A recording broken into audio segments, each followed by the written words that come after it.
Good morning. I would like to welcome my listeners and viewers in the United States and all around the world. I am Vince Rocco, and it is Tuesday morning here in New York City, so let's go behind the headlines and get the real story. But first, this is Talking New York Real Estate. Up front today, the author of the article, The Shocking Similarities Between the 2009 and the 2023 New York City Real Estate Market, says, time heals all wounds. But when you look back 15 years ago, we experienced the worst financial crisis in America since the Great Depression. We lived in a world where subprime lending was rampant, and it created a bubble that tore apart the housing market here and all over and nearly destroyed the banking industry.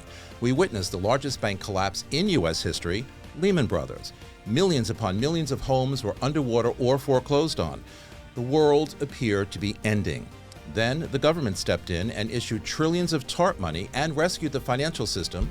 Given the passage of time, though, we forget the magnitude of these events and the impact on the real estate markets. And then there was 2023, which has many similarities to 2009, but most people will be shocked to hear that fact. The author, Pierre Debbas, could not be here with me today, but his business partner, Michael Romer, is, and we will discuss all of it. Also at this hour, I work at Brown Harris Stevens, and I'm thrilled to have our CEO, Bess Freedman, here on set again today to give us her thoughts on way back then and today. And one of my favorite guests always, John Harrison, is here, and we'll talk about all of it. We will have all of that and so much more as Talking New York Real Estate gets underway on this very busy and warm Tuesday morning. In the news this morning, U.S. mortgage rates jump above 7% for the first time this year. Rates on 30-year mortgages, the most common among U.S. homeowners, surpassed 7% last Thursday, a troublesome sign for an already tight housing market crossing a symbolically concerning threshold that threatens to keep millions of potential home buyers and sellers on the sidelines of a U.S. housing market. This is increasingly showing signs of slowing. The average rate on 30-year mortgages, the most popular home loan in the U.S., rose to 7.1%, said Freddie Mac last week, the highest since last November. Mortgage rates reached a recent high of nearly 8% late last year, a level not seen since 2000, as mortgage rates have risen in recent months, making homeownership costlier for buyers. Potential sellers who may feel locked into lower rates on their existing home loans are keeping their houses off the market, in effect pushing prices even higher in some places. Combined, the forces have fled broader feeling of frustration among the economy at a time when inflation has remained hotter than expected. In the coming days, Congress may advance a bill to ban TikTok or force its sale to an American company. Politicians in both parties call the app a threat to the national security, but its reach is felt so acutely in our culture. It has arrived in the United States, as an entertainment vehicle. It was not built to connect people with friends the way Facebook, Instagram, and Snapchat were. It was built to entertain.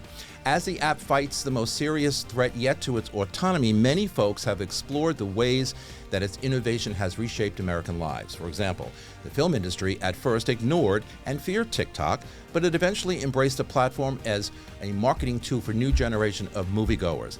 A few schools have removed bathroom mirrors as students were leaving class, can you believe this, and using the bathroom mirrors as film sets for dance routines or lip-syncing clips. But 14% of Americans TikTok is a regular news source, up from 3% in 2020. Traditional news outlets are now scrambling to catch up and fretting about accuracy and content.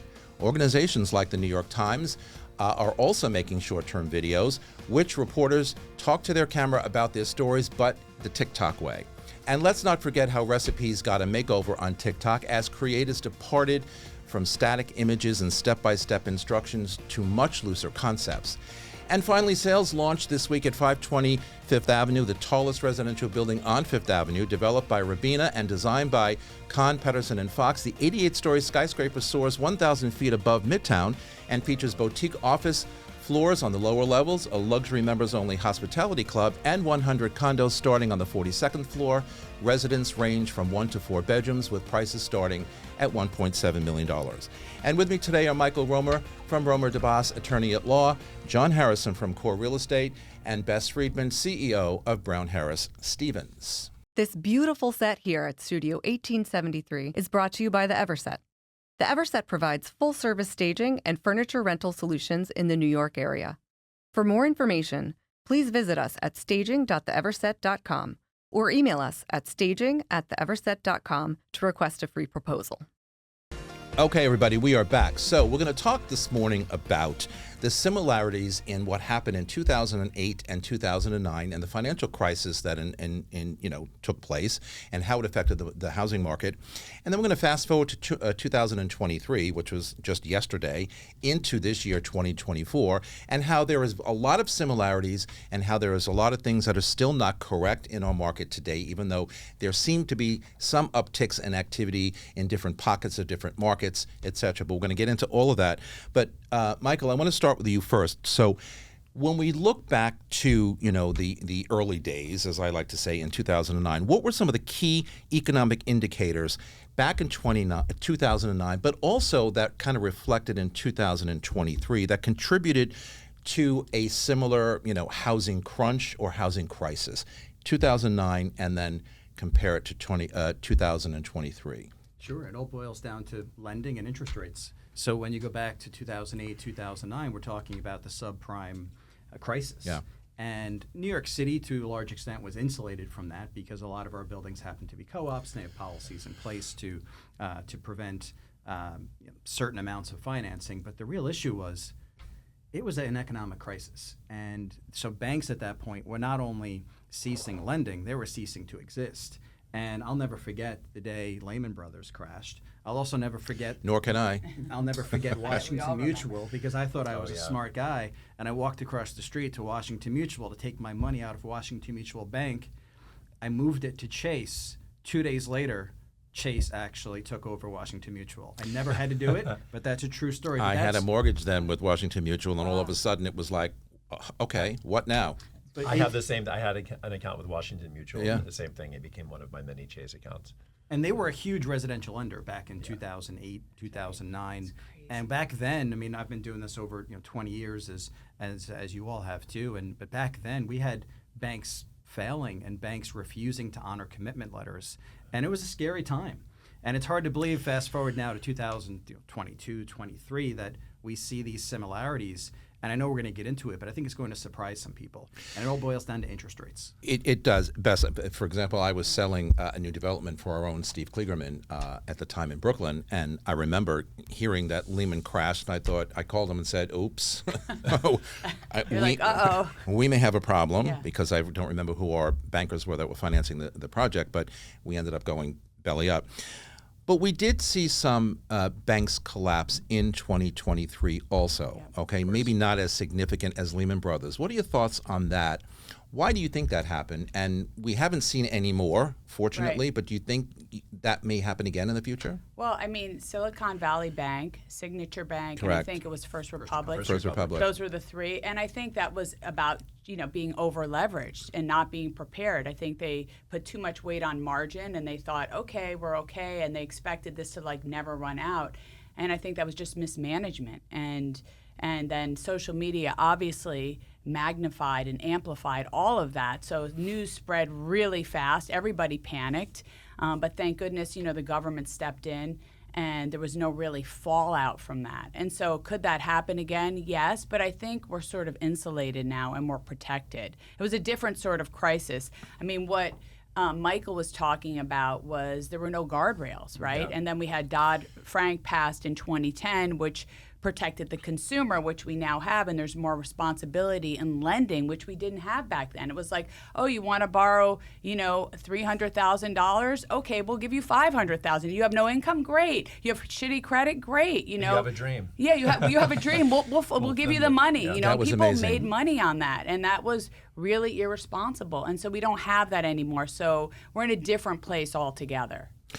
Well, and the headline of this is that time heals all wounds. Yeah. And that may be true, that we learn a lot and we fix things, but then we find new things to break. And so there's no guarantee that even when we wrap up and figure out what's going on in today's, era of housing, that we aren't going to find something else in the future. I mean, the world is ever changing. We are almost 30, million more people in the U.S. now than when we were looking at the 08, 09 timeframe. So population increases, geopolitical issues change. You have different conflicts around the world. So you have all of these other variables. Don't forget social media. Social media is massive. Oh, we're going to get to that. More access to data. So the way Yeah. people are making decisions is a lot faster now. So all these. So even if you fix those things which we think are fixed, if we repair those things that we think are fixed, then we have all these other variables that will constantly change into the future. You just have to remember, these were 3 of the biggest bank collapses Yeah. in U.S. history, all in the same year. Yeah. And One smart after people another were crazy. smart after people were another. running them. It's it's not that they just had complete idiots in charge. It's just that the rules that allow that to happen allowed it to happen. Well, also money got very expensive all of a Yes, of sudden, course. and then what happened? There were 11 rate Change in hikes bonds quickly. and- yeah, so it went from cheap money to actually more expensive, and they couldn't catch up with They it. couldn't afford it. Couldn't afford it. Simply put, it was too much too Yeah, soon. that's right. And I don't think the government spent enough time thinking about the impact, and it put too much pressure on these banks, in particular the regional banks, and they just couldn't afford it anymore. But to see banks like First Republic, Signature Bank, 2 of the crazy. biggest lenders in our space, with and they're both lovers of real estate, or they were, but they Yeah. were just taken from the market. It was alarming. But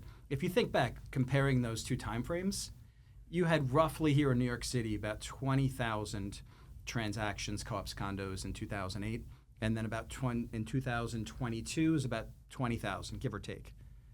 Each time period, a Wow. 30% drop from 08 That's to 09 and 2022 to 2023. That's very interesting. That's a very interesting statistic. I didn't know. 20,000 then, 20,000. Give or take, yeah. Wow, But it was a 30% drop year to year. Year to year. That's- Well, In you know terms of that saying volume. by Mark Twain, history doesn't repeat, but it rhymes. You Yeah. know, there's a Yeah, little that bit of makes sense. that. Well, And yeah. the last thing I want to, just to close the loop on that, Q4 last year, so we have a high volume of residential transactions, but I think it really played out to the market. 66% of our deals were all cash. Q4 2023. That 66%. 66%. Yeah, 66%. I remember talking about that a couple of shows ago, which is interesting because that's what we see even today, in all price points. Obviously, the higher end a lot more, but in all price points. And what I'm finding is that, in the the meat and potatoes, as I like to call it, up to $1.5 million, $1.6 million, whatever, these folks are still financing, and it really comes down to what monthlies are for them and whether the interest rates are higher than they were, or the common charges, if it's a condo or maintenance in a co-op, have increased significantly. I mean, quite frankly, I'm hearing buildings that I work in on a regular basis talking about 10 and 12% increases in their maintenance or common charges for the year. These are numbers that people have not historically seen. They're high already, and now you want to, tack on another 10 or 11 or 12%. Why? Electric for the building, Everything. plumbing for the Employment, building, everything employment, goes up, salaries, everything has gone up. Insurance premiums are Those are insane. That's crazy. through the- That's a big one. Somebody's got to make up that difference. But Michael, you run a very, very large, one of the top 1 or 2 real estate firms here in New York City. Talk a little bit about, from your perspective, the difference in property values in 2009 and again in 2023. That stat of 20,000 is very interesting. But how did you see the property values really kind of either compare or contrast? Yeah, there are some similarities in terms of valuation. Obviously, the appraisers can speak better to this than me, but New York City has always been a market that is a bit immune, where the value does maintain. We don't have those serious drops in value. We have stagnations, we have leveling off periods, and it's all based upon supply and demand. And so there is similarities between 08 and 09 if you look at valuation, but the demand back then, you were dealing with a lot of folks that were coming from international areas, where other countries, and we're not Correct. seeing that now. No. And I think that's impacting. I think that's impacting valuation. I think it's impacting demand. But we have in our country here, I believe we have a housing affordability problem, and we're seeing it here in New York, where that a prospective homeowner who thought they could afford a $1 million condo now is having a hard time doing it because they can't afford the 7% interest rate. Well, and that ties into the whole credit availability issue, but it's also its own separate thing. Sure. The people that are purchasing like an up number of cash purchases, I do a lot of work in new development too, and so we see a large number of our buyers buying with cash. But a lot of people, they realize if I can afford to purchase, even though the interest rates are bad, if I can afford to purchase now, I'd rather do that then wait for interest rates to drop, where that might drive back up the price. And so that's what a lot of people that would prefer, maybe keep their money capitalized in whatever investments they have, they would prefer to do that. But you know what, I'm not going to lose the chance to get the property that I want now because they see the shortage. And we can talk about that too. There's a big, shortage of new developments coming onto the market. Tell me about it. But that, I think that is what is causing some people to sort of see what could be on the horizon. And to avoid that, they're jumping in just with more cash. Well, that's the distinction between, the post-global financial crisis to 2023, and now we have an inventory challenge. We really need more supply. And back then we had oversupply. We had too much and not enough demand. So it's sort of, that's a distinction between the two as well. But I think more consumers are probably, if you were to look at the numbers across the spreadsheet, we love spreadsheets. But if you were to look at the typical household solvency, I think that people are generally a much better position now than they were in 2008. So there are more restrictions on lending. There are more things. New York City, while we're not immune, it's less liquid of a place real estate wise. So that is part of what causes that stability in New York. Is we were discussing, it's harder to get in and out. But I think households are typically a little bit better prepared now, and I think that's one of the reasons why the flavor is entirely different. And we can't forget, I must mention that there was, I don't know how much money was put into the tsunami of cash that was given during the pandemic, something like $7 billion to people, and I think only $2 billion of that was spent. The other $5 billion, I think people just kept and got to use, and that needs to be noted as well. That's a lot of money out there. Well, and some of the help that came, some of the federal help that came from 2008, 2009 timeframe, that's actually been repaid now mostly. I think so there is good reason to see the usefulness in that type of bailout, but we don't want to rely on that. We don't want to say oh, no worries, let's do what we want. Don't. The government's going to bail us out. Right. Yeah. Right. And I don't think we've reached the point of knowing what the new normal is since then. 2021 was one of the busiest real estate markets. It was our best year ever. It was great. Our best year, most transactions. I love that year. It was I wish we could do it again. I love her. But I'll tell you, things have changed a lot over the last couple of years, and we're all just waiting to find out what the new normal is. Yeah. And that's something that we have to think about. If somebody wants to buy a home Absolutely. or buy a condo, they might be thinking, well, hold on, if the rates are now 7 and I keep hearing on the news rates are going to drop, maybe I should wait. Right. But then we've been waiting for this for the last year and a half, and the rates have not dropped. So the question is, will they? When? But I think that's going to be a 2025 problem. But this is the new normal, these Maybe. rates, the 6%, the 7%, and the 2 and 3, I think we've said goodbye to those. I love my how many years do we need to have a rate? We have said You're okay, this is the new normal. Stop resisting, accept this is what it is. Yes. Namaste. It's true. I hear All right, yes and coming. Yes. No. I was going to say yes. but. And how do we get that programmed into the buyer's and even the seller's head? Because you're 100%, 1,000% correct.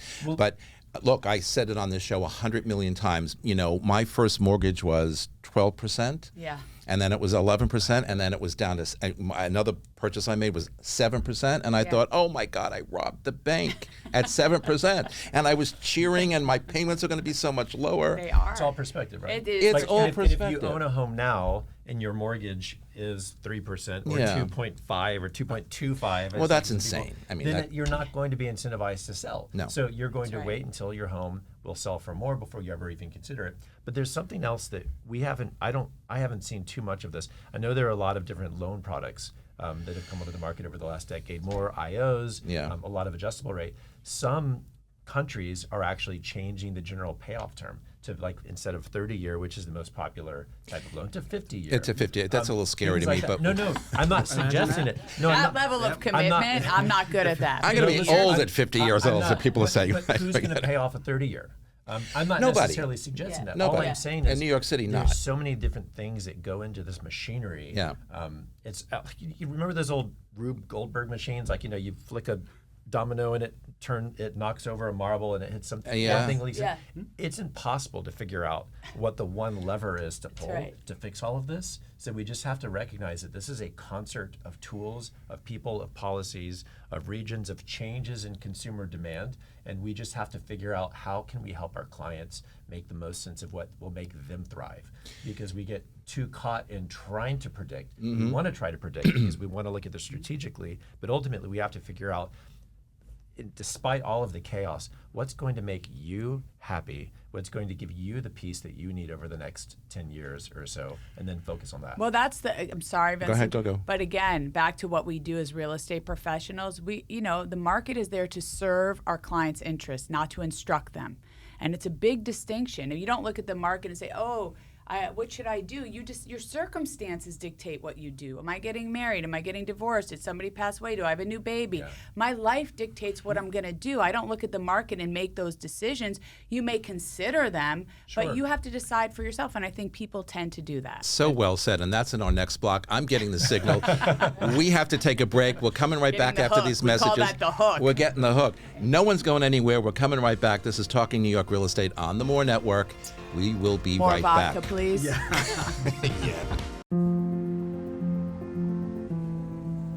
What do you really need to know about buying or selling a home? First, it's serious business. And it's complicated. There's a lot of money on the table, and emotion too. You need an agent who knows the ropes. So, whether you're buying or selling your home, work with professionals who have a mastery of the craft. Okay, we're back. So, Bess, I wanted to ask you, Michael gave us a little lay of the land on the financial side. You, being my CEO here at Brown Harris Stevens and also running one of the top 3 real estate firms in New York City, big job. From your perspective, though, how have you seen the market changed from a housing, perspective, from a deal business perspective, from way back to 2000, 15 years ago already, I mean, that's a long time, to where we are today? Obviously, business has slowed. Yeah. What are you seeing, from an everyday basis, and how can you compare it back to 2009? I mean, it's such a different market. I mean, as we were saying, it's a difference with a lack of inventory. And consumer confidence has improved. We have seen an improvement. We were just talking about how the market has picked up. We're seeing more volume, which is good. But 2023 was a lot of wait and see. The consumers were unsure, and interest rates were going up. We weren't sure what was going to happen with inflation, predictions of a recession. But look at unemployment. Look at our economy. Look at the stock market. Everything that we see today is very positive. And I know that, this is an election year, which everybody loves to talk about. And that creates some uncertainty because people don't know. But I think people want to buy homes. The American dream is sewn into everything that people think about and want to be a part of. They want to have a piece of the pie. And I think that continues in bull and bear markets. And so it's just a different type of crisis. Post-global financial crisis was about, the mortgage mismanagement. And today it's a little bit about, it was post-pandemic, lack of inventory, consumer concern, and I think we're in a better place. And I think the market has picked up. And I would be curious to see what Michael and John But before think. we ask them, you mentioned something during the break, which I completely agreed with. It's about people's lives. It's about what people need in their lives at a particular point in time. So because the market seems to be ticking up a bit, do you think that people are starting to say, okay, fine, I'm getting a little more adjusted to these interest rates because maybe I should buy now before they go to 8% or maybe even 8.5%, God help us, but you never know, right? Do you think people's lives or their need for housing may be coming the impetus to move a little faster? I think that 2023, there was a lot of, as I said, wait and see. People want to see what would happen with rates. Would they go down? And I think now there is an acceptance mode in the consumer. They understand that 6 or 7% is where we will be for a while. It may even go higher. Right. It depends. But historically, talk to Greg Heim. It's still low. This is historically low for mortgage rates. 100%. And the opportunity, if you find something you love, people should jump on it and move on it and buy it, because this is where rates are going to be. And I think there is an acceptance. We're seeing that in the market as things start to pick up. Mr. Real Estate Agent. Yeah, so, I think that the idea of all of these things that happen to us, I remember one of my favorite high school teachers, English teacher, said, vicissitudes eventuate. Things occur, and that's a kinder way of saying something a little bit more vulgar. But because all of these things happen, the consumer sometimes gets a little paralyzed as to what to do. So they say, interest rates are high. I don't feel comfortable moving forward. But if you were to drill down and ask, okay, what is the interest rate that would make you feel comfortable? They would not really have a clear answer. Well, maybe 3%. Okay, if they were 3%, what would happen to the pricing? Well, the pricing would be really high. It's just difficult. So it isn't that anyone is necessarily smart or stupid for making whatever decisions they make, but we do get trapped in the sentiment of whatever is leading the airwaves, whatever is happening. So we have to also recognize that it takes a lot of thought, though, to sift through the psychological fear of these big decisions, like do I buy what could be the most expensive thing that I'll ever purchase in my life? So sifting through the fear of that and trying to figure out what the person really wants to do, and like at the heart of hearts, what they want to do. Because if you don't buy, then you rent. And if we talk about renting, post-pandemic, when 90,000 people left the city and everyone thought, oh, the city's going to fall apart, we returned with some of the biggest rents that the city had ever seen. And so the decision to buy is really not just, am I going to buy or not buy? It's, am I going to buy or am I going to rent? And so when people really calculate all of that, and aside from whatever psychological fear they have of buying one of the most expensive things they'll ever buy, then all of a sudden it puts the problem a little bit more down on paper. And I think that when we can get it to paper, then we can help people understand what's happening in the market, so they can figure that out. It's much more of a conversation with a buyer or a seller today than ever before. But here's my observation, and this is one of the things that stumps me, okay, being a New York City real estate agent only. I've never sold anywhere else but New York City. I have family all over Westchester. I have family all over Connecticut. I have friends who live in New Jersey, and the markets out there are booming, okay? I mean, when I say booming, they're off the charts, out of control, over asking prices, bidding wars. My sister is looking for a place. I mean, she's driving me crazy, but bottom line is one of the worst buyers you want to work with. But she's driving. But, it's like, well, okay, 6 offers. Come on, honey. Yeah. Really? Well, they have tighter inventory in those. It's like Rhinebeck, where They I have family. do. My family is in Rhinebeck, and you can't find anything there. So No. whenever it's what is Supply and housing, demand. Tighter supply inventory, and demand. We an all increase want in what population, we can't have. Right, that's a part of and it. the interest rates are still high. Yeah. Then what would happen? Well, the but that's my moment- point. The interest rates there are the same as they are here. What I think the issue really is between both markets, all of our New York City markets and those markets, is the purchase price. Yeah. They're so much lower. So a person can look at a 7% or a 7.1% as of last week and say, well, okay, but the house is only $600,000 or $900,000. Yeah. The same thing here is $1.5 million. But we also have decent supply in New York City, which is different than Westchester and Rhinebeck and places in Bergen Connecticut. County. Yeah. We're talking about supply shortages in Right. these areas, Yeah. which is driving demand, Totally. fueling the price. But now we're looking at our great city, and we're seeing a lot of inventory, and it causes it causes a lag in the market. But fear and uncertainty will stagnate any Everything. real estate That's right. market. Not Election good. years are historically never great. This one's going to be different. I'm an optimist, but what we're waiting on, No one's ever said that ever. We're waiting on in this. any I'm election. still holding out hope. Not on this show, they've not, so I'm going to take that and run with it. I Okay. am praying to the gods of interest rates that we end up with a landing spot somewhere around 6% over the next 12 that would months. be great.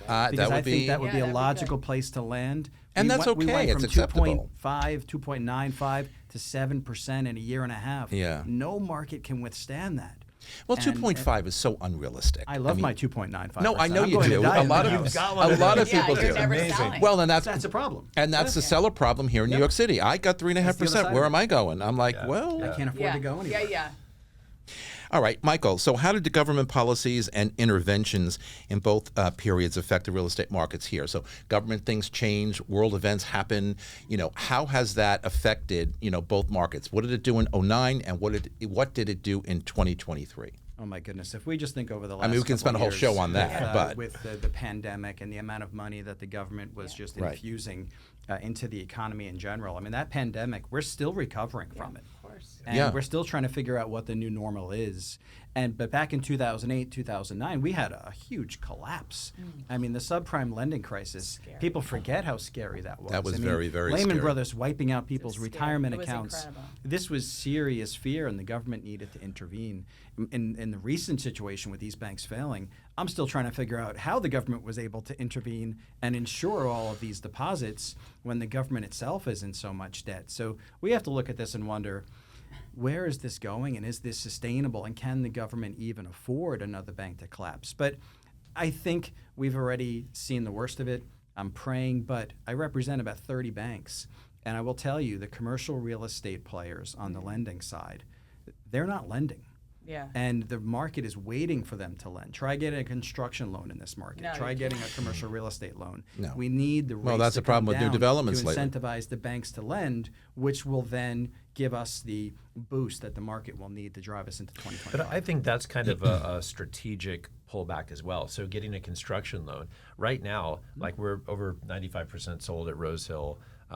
For a organization like Rockefeller Group to build another Rose Hill today, it would be impossible to, Correct. to buy. Costs would to not the make cost. Well, the sense. cost would So Yeah. getting a loan on that, loans are still underwritten by the collateral, and so the capacity to buy, to build, because of supply chain, because of labor changes, because of material cost, and then to sell at a price that makes sense in today's wherever it trades doesn't make sense. So that there's some good reasons why some of the commercial lending and investment and building and construction lending is pulled back, because it's not as much of a sure thing going forward.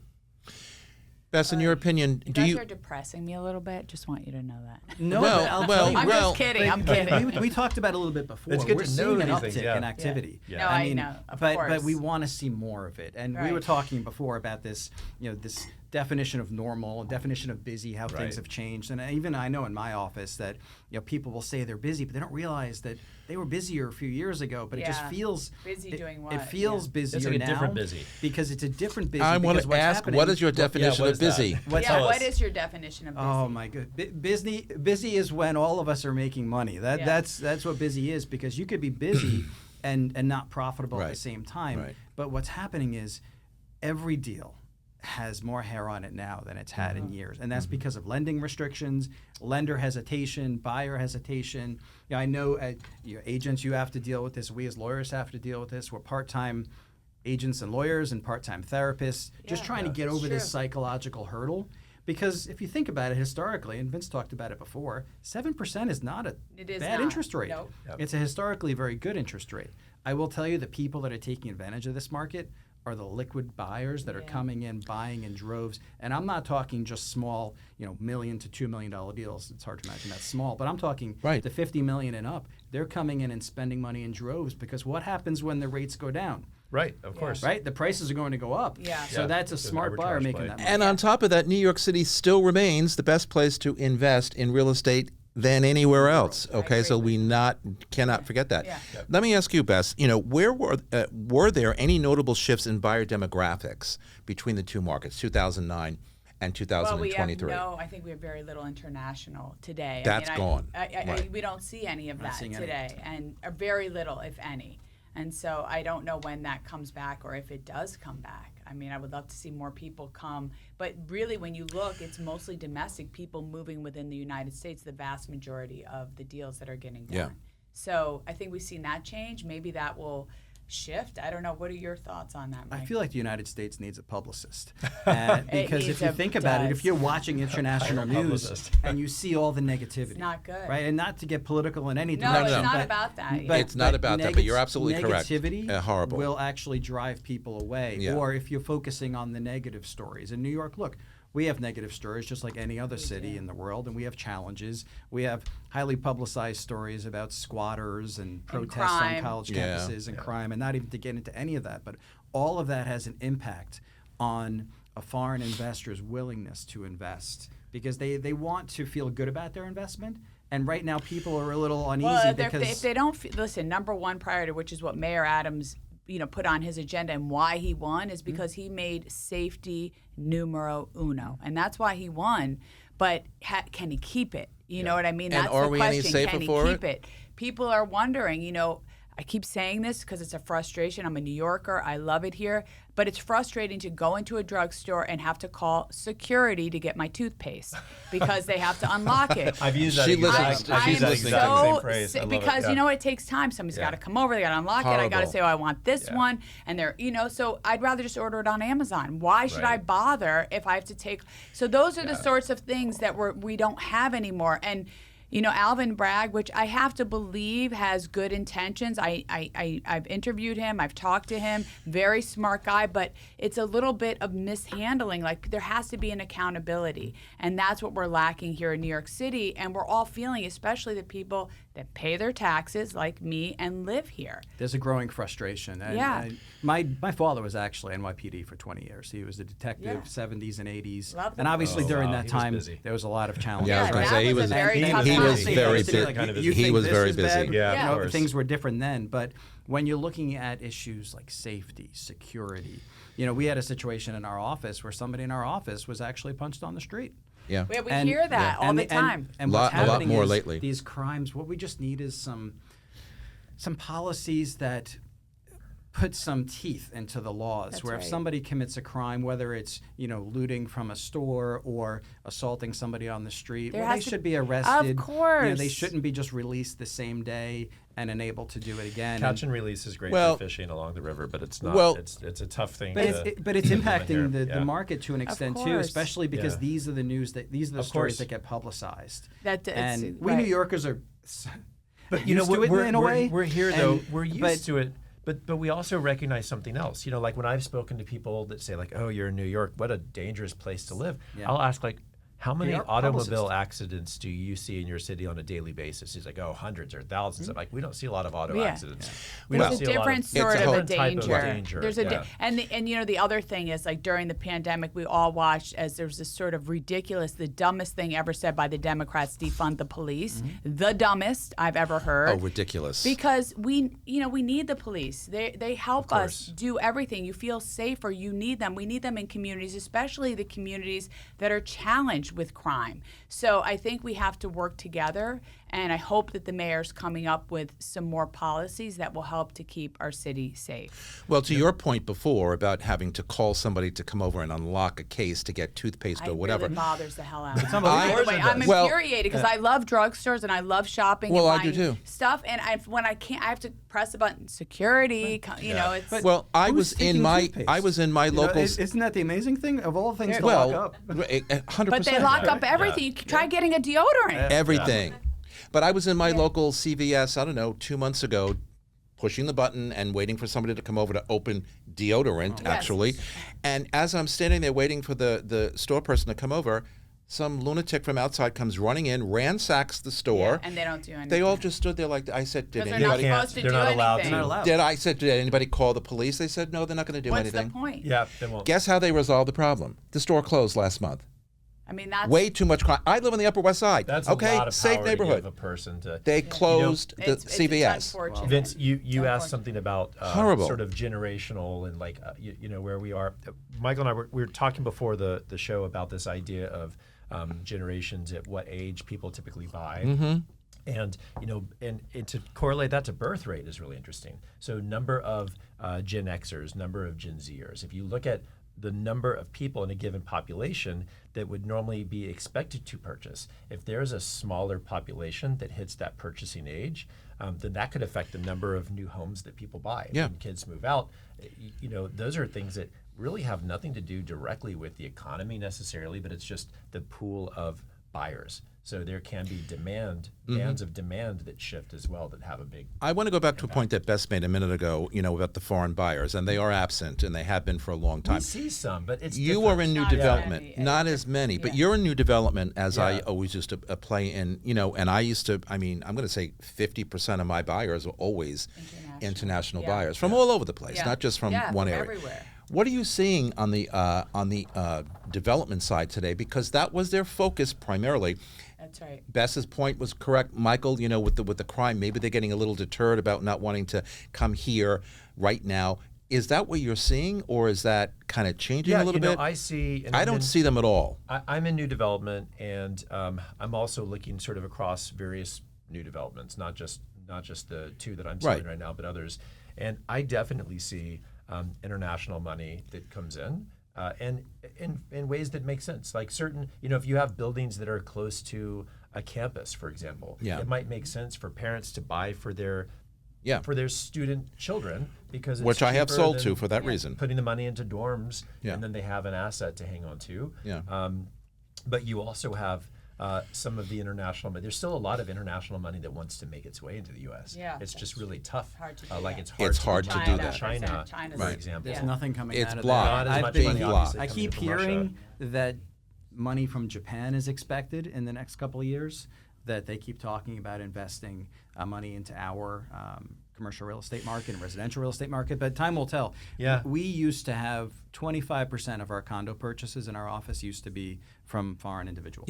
100%. And maybe that number now is 2%. I was going to say it's way down. That's a big shift. It's a big drop. So what happened? That's huge. Right? Well, there's also the Transparency Act, which now makes it a little bit harder for people to buy anonymously. Well, For those that don't know, an LLC, that whole has I think changed. that can have an impact. And for those that aren't aware, like when you purchase, some people buy an LLC, they stay hidden.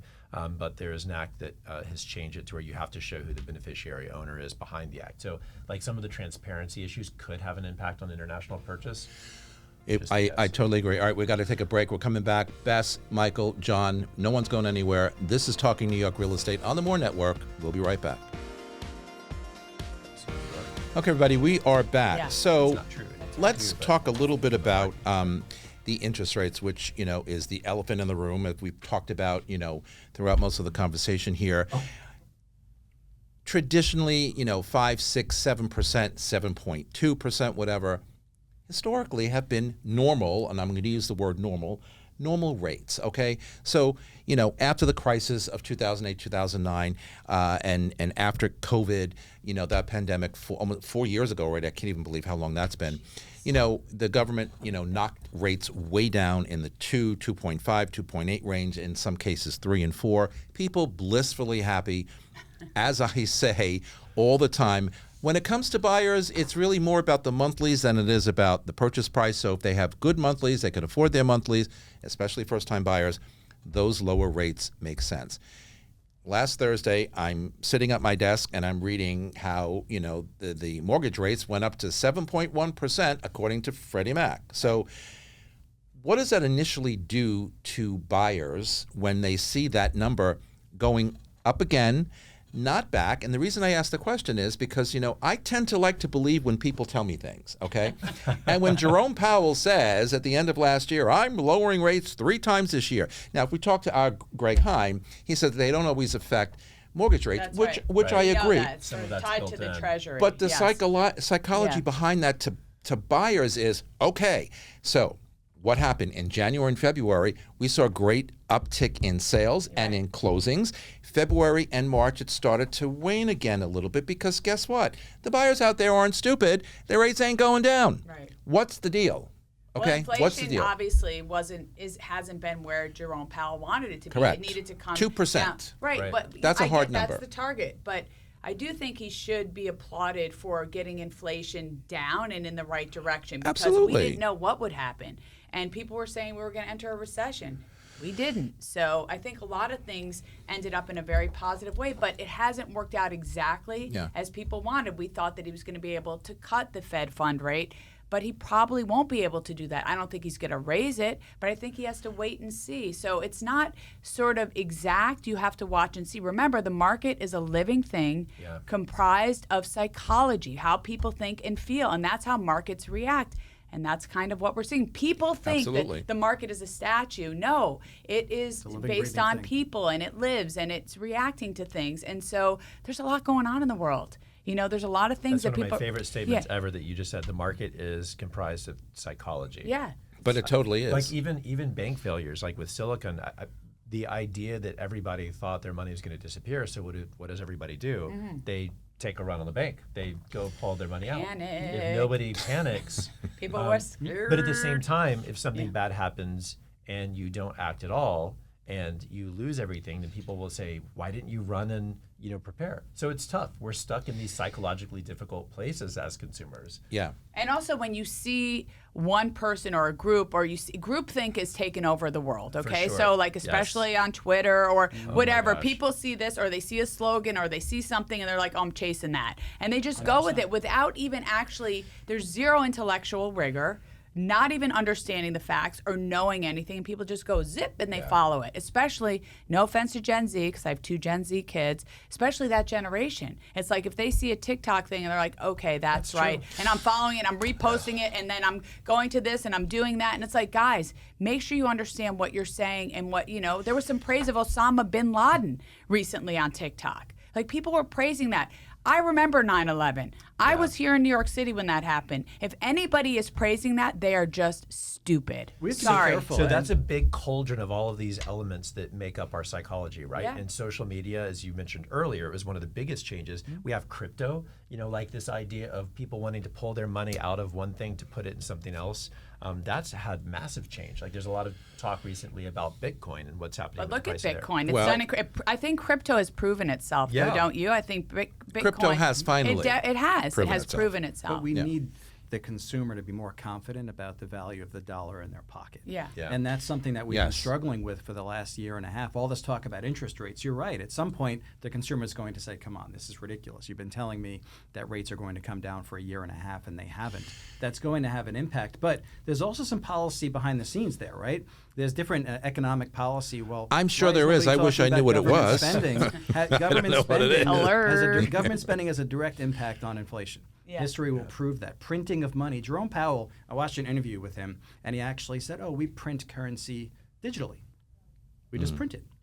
But effectively, where is that coming from? It's money that doesn't exist. Right. But so what does that mean? What does that really mean to the average person out there? You print money digitally? Right. Okay. It means, okay, well, Where I'm does it come working from? let's say the average person is saying, I'm working my tail off, but the value of my pay is actually less. Yeah. So now I go to the grocery store and I'm paying, $50 more than I used to. Or I Inflation. want to buy a home and I'm paying more. Inflation And is also, a serious how are we impact. taxed? We're taxed much higher on how our sweat Absolutely. and our labor versus our investments. Absolutely. The whole tax system is upside down, not to mention that. But home ownership needs to be incentivized in this country. Yes. And I don't think it's enough. I think in some cases it's penalized with high taxes and regulations, but we need to encourage commercial real estate investors to invest, and we need to encourage affordable housing builders to build, and that's been missing for the last couple of But years. they have to have They have. policies in place that make sense for them to 100%. do it. You Yeah. have to. Yeah, they have of to- course. I mean, we just passed. The housing budget just got Mm-hmm. passed, which was good. There's a continuation, sort of,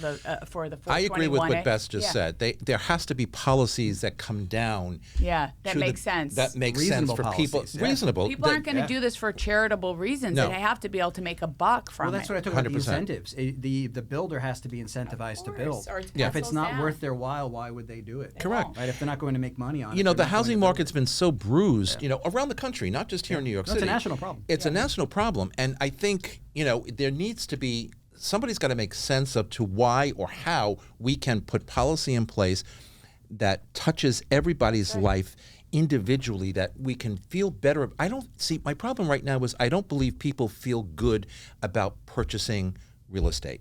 I just think they want to, they know they should, they really need to in some cases, but they don't feel good about it because there is so much world strife. There is so much economic issue with inflation that still, will we get to 2% this year? Probably not. We've gotten better, but I don't know that we'll hit But 2%. Vince, if you look at the economy as a whole, we're in a very good place. I mean, Yes. consumers should feel good about Jobs are most up. things. Yes. Much most better than things. where we were coming That's out of right. But 08, so they 09. have to Yeah. have some perspective on that. And remember, Greg's narrative last week was brilliant, or earlier this week, whatever it but was. buying a home it's not it's a long-term investment. It's not just to flip it. It's to live in. It's for consumption. So when people think about it in that way, they should think that it's a great investment. I always say you can't live in your I stock can't portfolio, agree and you with you more. cannot. Oh my gosh, Not that I've checked last. You can't live there. And I think buying a home is something people covet. They want to be a part of that. Well, But over that's what my time, real point estate- was, because even from a national perspective, everybody wanted to buy a home. I remember when my parents, I was a little thing, but I remember when my parents bought their first house, it was like the greatest thing in the world The that they American dream. accomplished. The American dream. It's sewn into the Right. fabric of the American When dream. did that, when did that change? I feel like It something hasn't, happens right? too, where when people Well, it things go hasn't, but it's wrong, kind of like bruised a bit. Right. We're I all think that bruised. people sort of I'm bruised. they Little find a bruised and way. battered, but yeah. They find a way Fighters. to see themselves as like, I'm a victim. So who is it that's oppressing me? Oh, it's the banks. Oh, it's the government. Oh, it's all these people. Yeah, but like, okay, well, this is really, really hard for me to do. So then you sort of demonize every other entity out there. And when that happens, then you get afraid because I don't want to buy now because I'm not going to pay that interest rate. I'm not going to, and it doesn't even matter where that falls in the scheme of reality or historical records, because as you said, even the 6-7%, like historically, that's not a big deal. But when people feel like they're trapped in this and and the world is kind of against them, then you get shut down. Whereas ownership is incredible. Definitely one of the best ways to Build wealth. diversify and build your wealth. Build long-term wealth. I mean, really, that's the best way to do it. Wealth, is spread across. If you look at graphs talking about where most people have built their wealth within our country, has come ultimately through real estate, through long-term holdings of real estate. Can I just say something quickly? Is that when my kids were little, I had a babysitter from Trinidad who came to the U.S., 20-something years ago, bought a little home in Queens, and she's restored it, and that is her piece of the pie. She has something for her kids. She raised 4 kids there, and that's the American dream. It's not just it's people who come from everywhere, and that's what the dream is about, just that. That's what 100%, that's what our country was all about. There's been a cultural shift. Years ago, there were a lot of folks coming from other countries, France in particular, and generational wealth was really entrenched in their culture. We're starting to lose that here because people were buying homes to leave it to their kids that's right. and to pass it along. You build intergenerational wealth exactly by doing that, buying a home, passing it on, doing all that. We need to get back to that because that's missing now, because you have this feeling, well, people that have homes are the haves, people who don't have homes are the have-nots. And it almost puts a sad picture on those who actually own properties, and we have to actually, again, incentivize homeownership. But I think we're going to get back to that. I wholeheartedly believe that. We got to get through a lot of Michigas yet. Lots of Michigas, which is my favorite word. Judge Judy used that before, by the way, on TV. See if I can use that. Can you define the word Michigas? A lot of Michigas. Not on the air. You can use Michigas or Balagan. Balagan is a big mess. There you go. Balagan. Big mess. Okay, there's a lot of mess that needs to be There's a lot of Balagan. But I do believe once we get past that, we will survive because, look, not for anything, we are Americans, we are New Yorkers. That's right. This will prevail. We've survived worse. We have survived a lot, and we have survived a lot worse. Optimism. We have. Yes. We've survived certainly worse. our city. Yes. Absolutely. Our city. This is one of the things that while we may not track exactly on par with whatever's happening nationally outside of New York, there is so much investment, there's so much passion, and there's so much history in the city, which is why I think it's one of the greatest places to buy. I agree. New York City is, to me, the best city in the entire world. A little side note, I'm going to get emails about what did that word mean? Where did you get Balagan? that? Balagan, everybody can use it. It means a big mess. It's a great word. Michigas sounds like it's like a Michigas curse. is Yiddish. Balagan is Hebrew. Okay. If there you go. See, I like learned and something subscribe to the channel and prove it, Vince will give Absolutely. you the definition. Want some Write me. lessons? Let me know. Michigas. Hashtag Michigas. If I could spell it, I would do it. You trust can me. spell that.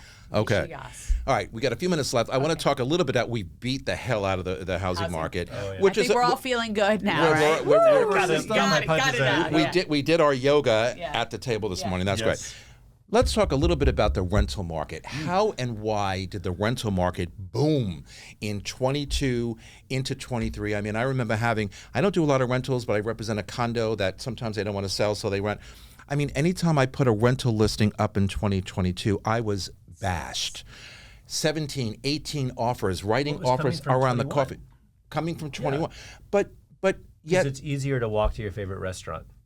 Everybody that left New York, I had countless conversations. I can't with walk people. to my favorite restaurant from my apartment. More so here than maybe. I know you can. I know you're in the middle of BT-dubs, a small town somewhere. But the people, if you were drawn to New York to begin with, and if you were one of the bazillion people that left, I can't tell you how many conversations I had with people that said they left during the pandemic, had an amazing time, but they were dying to get back to the city. Absolutely. How much tennis can you play in Palm Beach? You need to come back. I'm like, why would anybody Like, leave anyway? It's like, so, of course, when landlords were offering incentives to bring people back, they started coming back, and then everybody who was waiting on the sidelines, thinking, "Oh, I can go back to New York anytime I want," started realizing, "Oh, wait, no."